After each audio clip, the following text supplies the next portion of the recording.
So, hello. Doing a double review today. Before I get into it, I'd really like to thank the guy who sent me these masks. If you're watching this, I can't thank you enough. You don't see these in the U.S. There's one other. It was in Bart Wilkes's collection. Now it's owned by Pixel Productions. Although I did have my hands on it for a while. And these filters, I mean, even Bart couldn't get one of these. Uh, Honestly, I think these might just be called the Type 66 filter. I'm not entirely sure. Um, But yeah, these are rare. And then the other masks that I have, I think I have the first example to be in the U.S. And they weren't that expensive either. So yeah. Anyway, you want a review of the mask and not for me to sit here for half an hour and tell you how much, how grateful I am. So let's get into it. So this is the Chinese Type 66. Um, I believe the Chinese followed a logical number progression system from the 64 to the 65 to the 66. Even though it gets a little bit weird because like the 64 was like this kind of proprietary design, and the 65 same, and then you get to this and it's just an absolute bare bones Schlemmaska copy.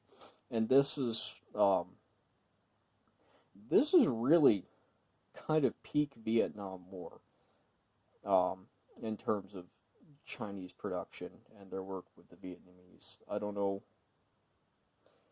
If this was I don't know if these were actually used in Vietnam. I mean, there's a good chance of it. We know that there were various Schlambaskas, and I know I've seen photos of these filters, but I believe those masks had metal mechanisms that I saw. But it's a ridiculously cheap design.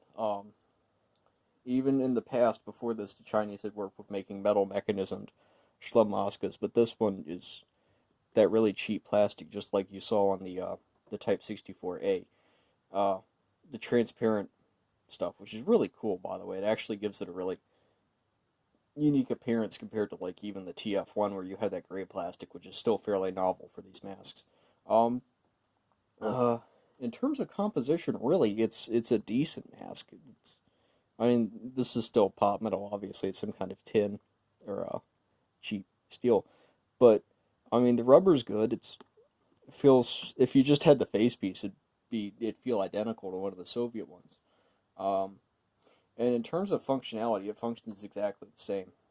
Um, you have your two exhale valves, you have your one inhale valve. There's really not a lot to talk about. Obviously, the molding is a little bit cruder. There's more flashes on the back here, but that's almost invariable with these masks. Um, as you probably noticed, that has a bit of discoloration to it. I tried scrubbing at it, and it didn't really come off, and you can kind of see a dividing line, so that's probably just a little bit of sun damage. I've talked to Duke, and he says that he can probably get that off of acetone, and yeah, I might give him a try with that the next time that we hang out. Um, but yeah, you know, if you want to see the mask with the filter on it, which by the way, the filter casing is really poorly painted. There's a lot of run lines. It's a little bit hard to see, and yeah. Then again, very Soviet paint job to it. Obviously, you guys have seen this shade of green before, one very similar to it. And it's a very compact filter. It doesn't use a lot of metal, but it's actually denser than some of the GP5 filters. It has a good weight to it, so there's a lot of filtering material in there. So yeah, that's really it for this one. It's again the GP5 concept taken to its logical conclusion, which is why don't we just make it out of plastic? Now, it would be cool if it had like plastic lens frames, some kind of Yugoslav thing where they had like a screw clamp there on either side, so you could just unscrew it and pop them out. But I can understand. Actually, it would be cool if you did this, but you had like the triangular lenses like they used on the Yugoslav M2. That would be cool. Maybe a hose clamp down here, but I think that's kind of getting into that's getting a little bit too not Soviet, I guess you could say. There's like a Soviet aesthetic, and hose clamping masks isn't really part of it. I guess a construction tradition. Does it work? There goes that. So, the next mask is on the polar opposite of the scale, and this was actually made this year. There was a date on the front mechanism, but I've removed that since this is more a mask for kind of screwing around than a collector's item. Mostly because I mean, it's brand new production, and these are probably going to come onto the market in greater numbers later. Anyway, this is that a good angle? Yeah, that's a good angle. This is a Russian HM-2012. Sorry the floor's shaking so much. This house is a little bit old. And I think you actually might be able to cut the ears out on this. But as you can see, it actually says HM-2012 right there. As I stated, there was actually a sticker on the mechanism saying it was made this year. And this is really, honestly, probably one of the best Schlummaskes I've ever worn. And that includes the MF1A, which was really cool. If the MF1A had a voice diaphragm and a little bit less plasticky rubber, it might be up there with this. Now, obviously, you guys might have seen, I think Samhain actually had one of these where it had the mechanism off a PPM 88. This is the other version, which I'm fine with. I kind of like this mechanism a little bit more. I'm sure they both were, roughly the same. And yeah, I don't know, it's pretty good. It's got a good range of vision. These are PMK lenses, and that goes so far as it actually comes with, and I think this is right side up, it actually comes with PMK anti-fog inserts you can pop in there. This is a very brand new kit, so it also came with some instructions. If you're really interested in these, just leave a comment and I could scan them for you, but it's no point trying to hold them up in front of the camera here. The other cool thing they included with this is this DOT. It says there DOT. 220 A1, B1, E1, P3D filter, which covers, just about everything, honestly. And it's the same shape and size as the original GP5 filters, which is pretty neat. And, yeah, it gives it a really nice aesthetic, too. This will go really good with that Hungarian M70 that I have also.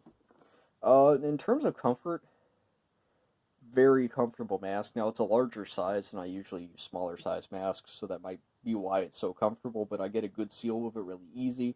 It goes on and off very easy, and I don't have any complaints.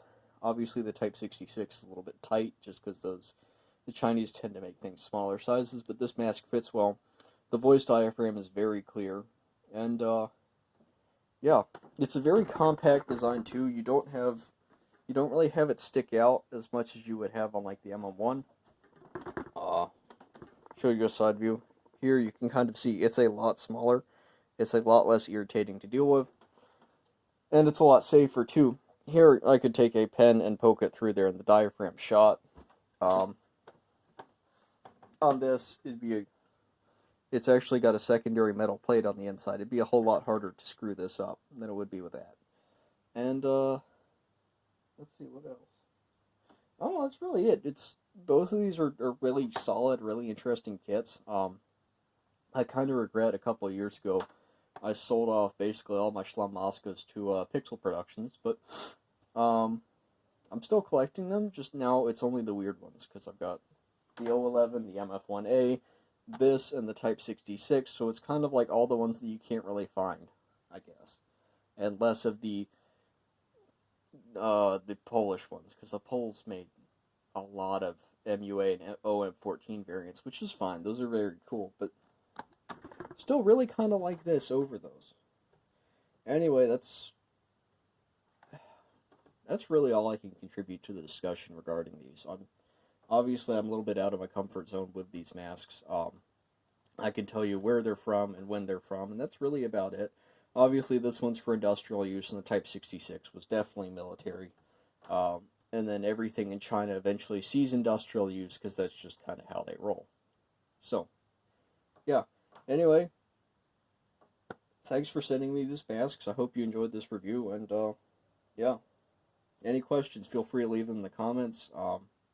Happy to answer almost anything about these masks. Well, thanks for watching.